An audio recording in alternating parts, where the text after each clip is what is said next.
할렐루야. 오늘은 4월 15일 수요일입니다. 오늘도 정심일 예배를 통해 경건의 일상을 살아가고자 하시는 우리 큰믿음 유신교회 모든 성도님들을 사랑하고 축복합니다. 다 함께 사도신경으로 우리의 신앙을 고백하며 하나님 앞에 나아가겠습니다.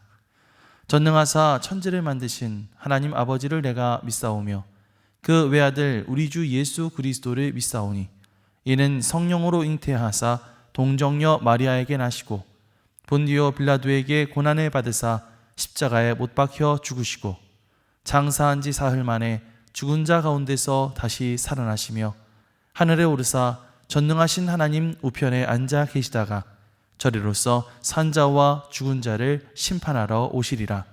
성령을 믿사오며 거룩한 공회와 성도가 서로 교통하는 것과 죄를 사하여 주시는 것과 몸이 다시 사는 것과 영원히 사는 것을 믿사옵나이다.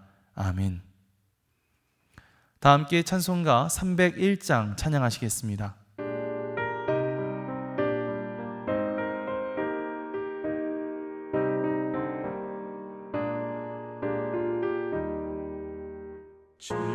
지금까지 지내온 것 주의 크신 은혜라.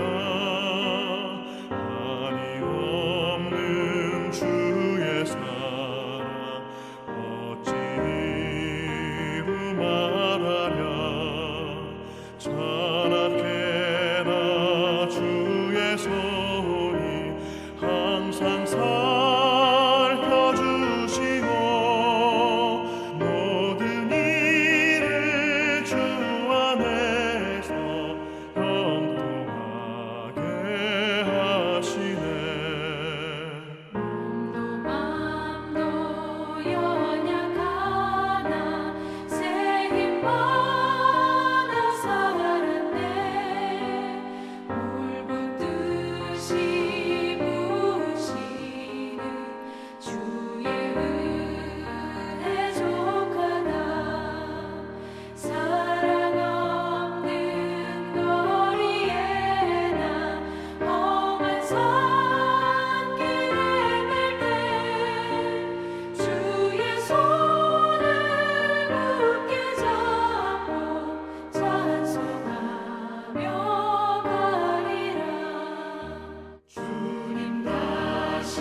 오늘 하나님께서 우리에게 주시는 말씀은 시편 98편 1절로 9절까지의 말씀입니다. 새 노래로 여호와께 찬송하라. 그는 기이한 일을 행하사 그의 오른손과 거룩한 팔로 자기를 위하여 구원을 베푸셨음이로다. 여호와께서 그의 구원을 알게 하시며 그의 공의를 뭇 나라의 목전에서 명백히 나타내셨도다. 그가 이스라엘의 집에 베푸신 인자와 성실을 기억하셨으므로 땅끝까지 이르는 모든 것이 우리 하나님의 구원을 보았도다. 온 땅이여 여호와께 즐거이 소리칠지어다. 소리내어 즐겁게 노래하며 찬송할지어다. 수금으로 여호와를 노래하라. 수금과 음성으로 노래할지어다. 나팔과 호각 소리로 왕이신 여호와 앞에 즐겁게 소리칠지어다. 바다와 거기 충만한 것과 세계와 그 중에 거주하는 자는 다 외칠지어다. 여호와 앞에서 큰 물은 박수할지어다. 산악이 함께 즐겁게 노래할지어다.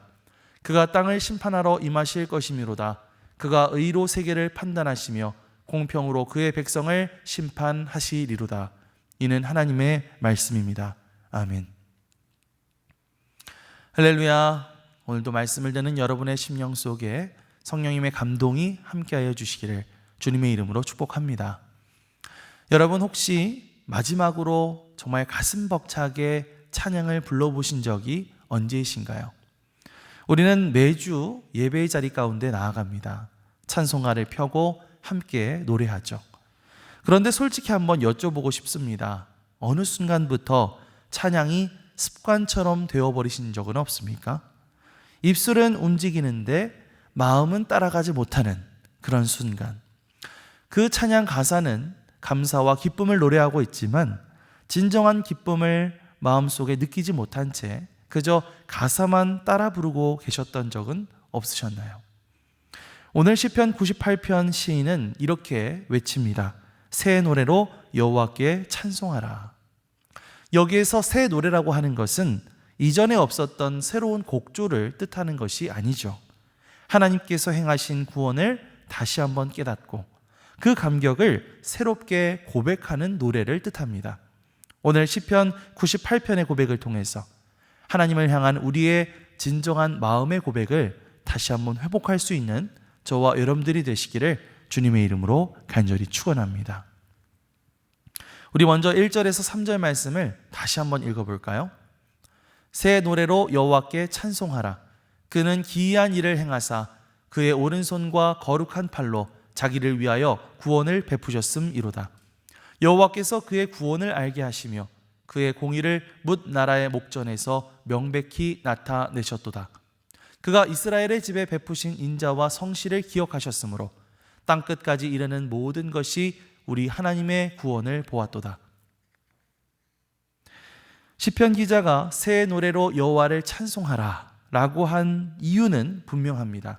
아까 1절에 나왔던 고백처럼 하나님은 기이한 일을 행하사, 기이한 일을 행하신 분이시다 라고 하는 이유 때문인데요. 여기에서 기이한 일이라고 하는 것은 사람의 힘으로는 도저히 할 수 없는, 오직 하나님만이 하실 수 있는 놀라운 일을 가리키는 것이죠. 무엇보다도 시편 기자는 그의 오른손과 거룩한 팔로 구원을 베푸셨다 라고 고백을 하고 있습니다. 이 오른손과 거룩한 팔이라고 하는 이런 표현은요, 이스라엘 백성들이 출애굽을 했을 때부터 내려왔던 구원의 언어라고 할 수가 있는데요. 출애굽기 15장 말씀을 보면 모세가 홍해 앞에서 이렇게 노래하는 것을 볼 수가 있습니다. 여호와여, 주의 오른손이 권능으로 영광을 나타내시니이다. 여호와여, 주의 오른손이 원수를 부수시니이다. 이렇게 고백하는 것을 볼 수가 있습니다. 바로 그 주님의 오른손이 애굽으로부터 이스라엘 백성들을 건져내셨고, 바로 그 주님의 오른손이 그들을 바벨론 포로 생활로부터 돌아오게 하셨죠. 그런데 2절 말씀을 보면 시인은요, 그 구원이 은밀한 사건이 아니라고 말합니다. 그의 구원과 공의를 뭇 나라의 목전에서 명백히 나타내셨다라고 고백하고 있는데요. 하나님의 이 구원은 감추어진 비밀이 아니라 온 세상이 목격하게 되었던 공개적인 사건이었다는 것이죠. 이스라엘을 구원하신 이를 열방이 보았습니다. 그리고 그리스도의 십자가와 부활, 그 소식 또한 지금도 온 세계가 듣고 있는 구원의 소식인 줄 믿습니다. 3절 말씀을 보면 시편 기자는 그 모든 구원이 바로 하나님께서 베푸신 인자와 성실이라고 말하고 있습니다. 인자라든지 성실이라고 하는 이런 표현들, 이것은 대표적인 언약의 용어라고 할 수가 있는데요. 하나님께서 이스라엘 백성들과 맺으신 약속에 대한 한결같은 사랑, 변함없는 신실함, 이런 것을 뜻하는 그런 단어들이죠. 이스라엘 백성들이 수없이 실패하고 끊임없이 하나님을 배신하여 돌이켰지만 하나님께서는 그 언약을 끝까지 기억하셨다는 것입니다. 단순히 그 약속을 머릿속으로만 떠올리신 것이 아니라 그 약속을 행동으로 옮기셨다. 그것이 바로 하나님께서 보여주신 인자와 성실이라고 하는 것이죠. 사랑하는 성도 여러분, 우리의 역사와 또한 우리의 삶을 돌이켜보면 우리 한 사람 한 사람의 삶에도 이렇게 하나님께서 그 인자와 성실하심으로 우리에게 보여주신 기이한 일들이 있습니다. 전쟁의 폐허에서부터 시작해서 이 나라가 이렇게 눈부시게 회복되고 발전할 수 있었던 것, 이것 또한 하나님의 기이하고 놀라운 은혜라고 할 수가 있죠. 하지만 더 놀라운 것은 하나님께서 여러분 각자의 삶 속에서 행하신 구원의 역사입니다. 병상에서 일으켜 주셨던 일들, 절망 가운데 길을 열어주셨던 일들, 무너진 가정에 다시 화목을 주신 일들. 여러분, 그 은혜가 또 너무 오래되다 보니까 우리가 그것을 다 까먹고 어느덧 당연하게 생각하고 있었는지는 있는 것은 아니었는지요. 시편 기자가 새 노래로 여호와께 찬송하라 라고 말하고 있는데, 이 새 노래라고 하는 것은 앞서 말씀드렸던 것처럼 그동안 잊고 살았던 은혜를 다시 들추어보고 다시 꺼내어서 그 감격을 회복하는 노래인 줄 믿습니다. 우리가 처음에 찬양했던 것처럼 지금까지 지내온 것 주의 크신 은혜라. 지금까지 내 인생에서 하나님께서 행하신 그 기이한 일들을 한번 구체적으로 기억해 보시기 바랍니다. 그것이 바로 오늘 내가 불러야 할 새 노래, 그 새 노래의 가사가 될 줄 믿습니다. 오늘도 그 새 노래로 여호와를 찬송하며 오늘 하루를 살아갈 수 있는 저와 여러분들이 되시기를 주님의 이름으로 간절히 축원합니다. 이어서 4절에서 6절 말씀을 다시 한번 읽어보겠습니다. 온 땅이여 여호와께 즐거이 소리칠지어다. 소리내어 즐겁게 노래하며 찬송할지어다. 수금으로 여호와를 노래하라. 수금과 음성으로 노래할지어다. 나팔과 호각 소리로 왕이신 여호와 앞에 즐겁게 소리칠지어다. 아멘. 앞에 1절에서 3절 말씀에서 하나님을 찬양하는 주체가 이스라엘 백성들이었다고 한다면, 이제 4절부터는 그 범위가 한층 더 넓어지는 것을 볼 수가 있습니다. 뭐라고 말합니까? 온 땅이여 여호와께 즐거이 소리칠지어다. 네, 이제 한 민족의 찬양만으로 끝나는 것이 아니라 온 세상 모든 민족이 하나님을 찬양하는 일에 합류하게 된다는 것이죠. 즐거이 소리치라 라고 하는 이 말은요, 원래 전쟁에서 이겼을 때 터뜨렸던 승리의 함성, 혹은 왕이 즉위할 때 울리는 환호를 뜻하는 단어입니다. 여러분 4절 말씀을 자세히 보세요. 보시면 소리칠지어다, 노래할지어다, 찬송할지어다. 시편 기자가 계속해서 우리에게 권면하는 것을 볼 수가 있죠. 마치 이 찬양의 열기가 계속 더해질 수 있도록, 계속해서 이 열기가 올라갈 수 있도록 촉구하고 있습니다. 자, 그런데요, 그 찬양하는 일에 단순히 우리의 목소리만 동원되는 것이 아니라 여기에 악기들이 등장합니다. 말씀을 다시 보시면 수금과 음성으로 노래하고 또 나팔과 호각으로 노래하라고 말하고 있죠. 수금이라고 하는 것이 뭘까요? 이 다윗이 사울 왕 앞에서 연주하던 현악기가 바로 이 수금이었죠. 또 나팔과 호각은 왕의 즉위식에서 울렸던 악기들이었습니다. 그러니까 지금 이것은 단순한 음악 연주회 이런 것이 아니라 왕이 왕좌에 오르시게 될 때에 온 백성이 모든 악기를 총동원해서 왕의 등극을 축하하고 선포하는 의식을 말하는 것이죠. 어디에서 노래하라고 말합니까? 왕이신 여호와 앞에서 즐겁게 소리칠지어다. 다시 말하면 여호와 하나님, 그분이 우리의 왕이 되신다라고 하는 고백이라고 할 수 있습니다. 그분은 단순히 이스라엘 백성들의 왕, 이스라엘 백성들만의 하나님이 아니라 온 열방의 왕, 모든 민족의 왕이 되시는 분이신 줄 믿습니다. 여러분, 2002년 이 4강 월드컵 4강에 진출했었을 때 혹시 기억하시나요? 벌써 20년이 지난 이야기지만 저도 여전히 기억이 생생한 것 같습니다. 그때 16강에 진출하고 8강에 진출하고 4강까지 올라갔을 때 정말 온 국민들이 거리로 쏟아져 나왔잖아요. 누가 시키지도 않았는데 막 목이 터져라 함성을 지르고 막 모르는 사람들끼리도 막 얼싸안고 막 기뻐하면서 막 응원을 했었죠. 여러분, 거기에서 소리쳤던 그 함성과 그 기쁨은 의무가 아니었습니다. 정말 누구라도 억누를 수 없는 그 기쁨의 폭발이었다, 이렇게 말씀드릴 수 있을 것 같은데요. 시편 98편이 말하고 있는 이 찬양, 그 함성, 그 기쁨이 바로 이런 것입니다. 정말 누구도 억누를 수 없는 기쁨의 분출, 그것이 바로 왕 되신 하나님 앞에서 우리가 드려야 할 찬양의 모습인 줄 믿습니다. 여러분, 과연 우리가 예배 자리 가운데 나와서 보이는 모습들은 어떻습니까? 그 예배는 왕의 즉위를 축하하는 잔치 같은 자리입니까? 아니면 매주 반복되는 의무적인 출석의 자리입니까? 찬양은 단순히 노래를 잘하는 게 중요한 게 아니죠. 수금이든 나팔이든 거친 목소리든 상관없이 각자에게 주어진 방식으로 온 마음을 다해서 왕이신 하나님을 높이는 것, 그게 바로 찬양의 본질인 줄 믿습니다. 하나님을 향한 기쁨과 감격을 회복하시기 바랍니다. 그래서 여러분들의 삶에 진정한 기쁨으로 하나님 앞에 드리는 찬양이 회복되는 놀라운 역사가 일어나게 되시기를 주님의 이름으로 간절히 축원합니다. 마지막으로 7절에서 9절 말씀을 함께 읽겠습니다. 바다와 거기 충만한 것과 세계와 그 중에 거주하는 자는 다 외칠지어다. 여호와 앞에서 큰 물은 박수할지어다. 산악이 함께 즐겁게 노래할지어다. 그가 땅을 심판하러 임하실 것이미로다. 그가 의로 세계를 판단하시며 공평으로 그의 백성을 심판하시리로다. 아멘. 자, 처음엔 이 시편 기자가 이스라엘 백성들에게 찬양을 촉구하고, 그 다음에는 온 땅에 사는 사람들에게 찬양을 촉구했죠. 자, 이제는 찬양의 범위를 조금 더 넓히는 것을 볼 수가 있는데요. 이제는 이스라엘 백성들과 열방을 넘어서 온 바다와 간과 산까지, 그러니까 온 피조 세계가 이 찬양에 동참하게 됩니다.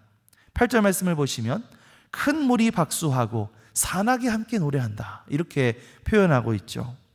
정말 놀라운 장면입니다. 바다와 육지, 강과 산, 물과 땅, 저지대와 고지대, 그러니까 온 우주가 빠짐없이 하나님을 찬양하고 있다는 것이죠.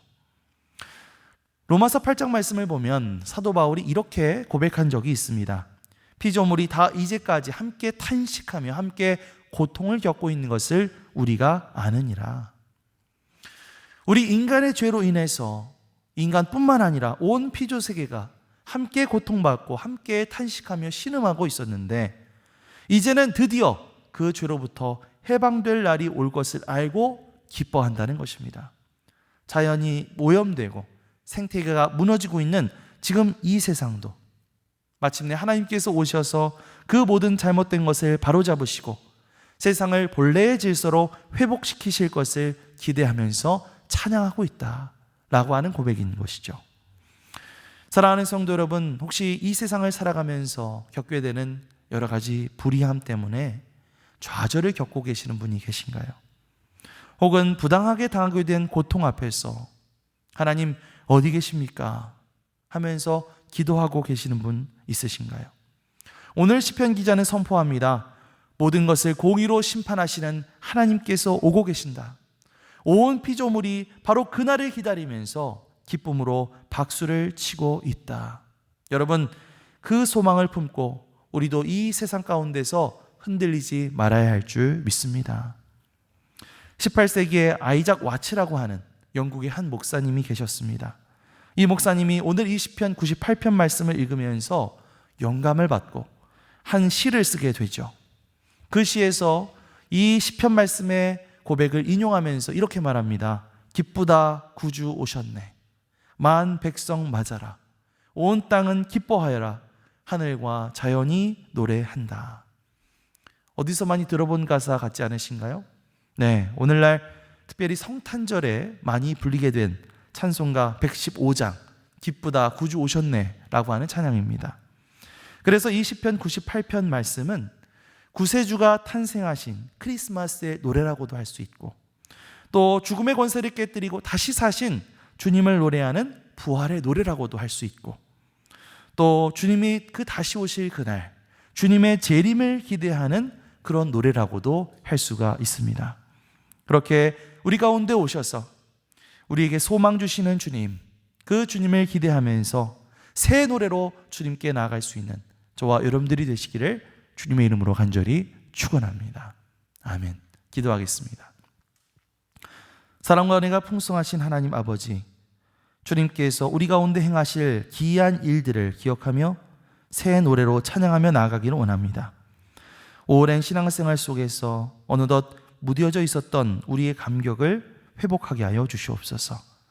나만의 노래가 아니라 온 땅을 향한 찬양이 되게 하시고 공의로 세계를 심판하러 오실 주님, 그 주님을 소망하며 살아갈 수 있는 우리 모두가 되게 하여 주시옵소서. 주님께서 우리 가운데 행하실 의와 공평의 삶을 또한 우리의 삶의 현장 가운데 실천하며 살아갈 수 있는 우리 모두가 되게 하여 주시옵소서. 감사드리며 이 모든 말씀 우리 주 예수 그리스도의 이름으로 기도드리옵나이다. 아멘. 하늘에 계신 우리 아버지여, 이름이 거룩히 여김을 받으시오며 나라가 임하시오며 뜻이 하늘에서 이루어진 것 같이 땅에서도 이루어지이다. 오늘 우리에게 일용할 양식을 주시옵고 우리가 우리에게 죄 지은 자를 사하여 준 것 같이 우리 죄를 사하여 주시옵고 우리를 시험에 들게 하지 마시옵고 다만 악에서 구하시옵소서. 나라와 권세와 영광이 아버지께 영원히 있사옵나이다. 아멘.